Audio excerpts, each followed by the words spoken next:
Hi, you're with me today in beautiful sunny West Norfolk. What a lovely day it is. Spring has definitely started. I'm Matt Ward, I'm Services Leader for Hutchinsons and part of the Omnia team.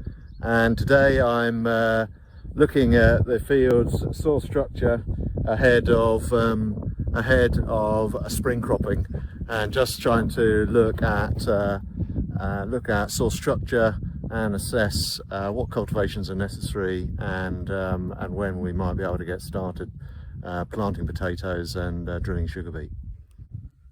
So I've dug some soil, and fortunately I can find some earthworm activity, which is great to see, and you can see quite a lot of evidence of earthworms working. You can see a bit of surface capping on this sort of silty clay, but it's very weak and that'll break up quite nicely, and I'm not too concerned about that. And the surface area, very friable, crumbles into a nice small aggregate very easily. As we get deeper at sort of 5 to 10 centimeters, then it's a bit more angular, and I'd like to see it a little bit more friable than that. Now some of that's to do with just weathering, and it's still a bit damp, so I think it's a case of being patient before we rush in to do any cultivations here.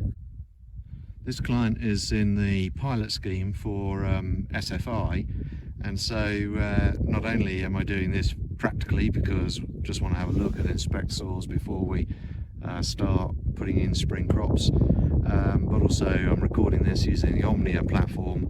I can record all of the soil structure, earthworm activity, all in one place in Omnia. Just noting some mayweed in this field, and some cleavers, and just want to make a note of that, and probably warrants then some methofumicate and metmitron in my sugar beet herbicide program to control these weeds.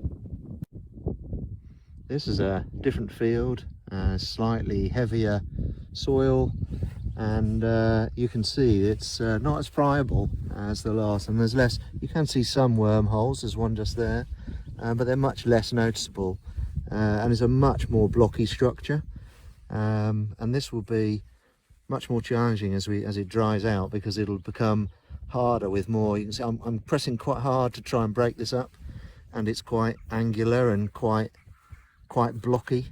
It's not as friable as the other. The aggregates are much larger, but in time, being patient, it will break down and make a good seed bed. It just needs much more patience than the previous. But the great thing is I can log all of this in the field diary, in the Field Scout app in Omnia. I can use that in the field now and just record these things, so I can send that to the grower and say just be a bit more careful in this field, and perhaps delay a couple of days compared to the field that we were in just earlier. So this is a new field to me. This client hasn't grown sugar beet on this field before in the time that I've been advising him, and I'm always a little apprehensive as to what it is I'm going to find, but conditions aren't quite as bad as I thought. There's a little weak cap on the surface, but that's easily broken up, and then it's very friable near the surface, and so it breaks up really well.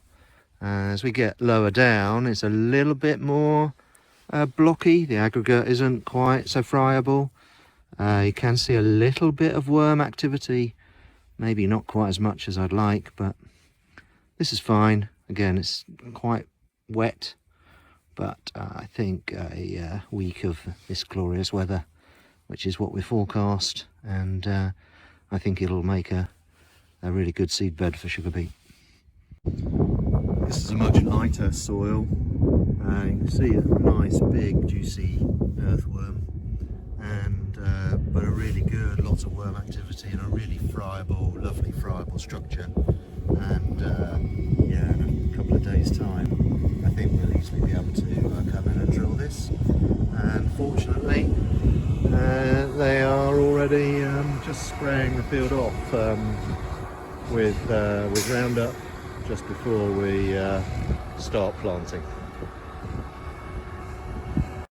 So I'm in the next door field, so very similar soil type, but if I just turn the camera around, then you'll see the sprayer now just doing the headland in the field I was in earlier. And yeah, it's perfect conditions. And just looking at this soil, where actually it's quite interesting that it's just in not quite as good condition. If you just come down here and look with me, then you can see slightly bigger cap here, and I think if this dries out or we get really heavy storms, then this might be a bit more of a concern. It's not at the moment, but I think that it might be fragile if we have to be careful we don't overwork this. But at depth it's a little bit more blocky, but you know, I'm being very picky. It's actually very easy working soil, and you can see this little fella. You can see the impact that they've been having, and you can see how easily this breaks down. It's very friable, and yeah, I think the biggest challenge here is that we don't overwork it and get a much more serious cap, which the sugar beet won't be able to get through.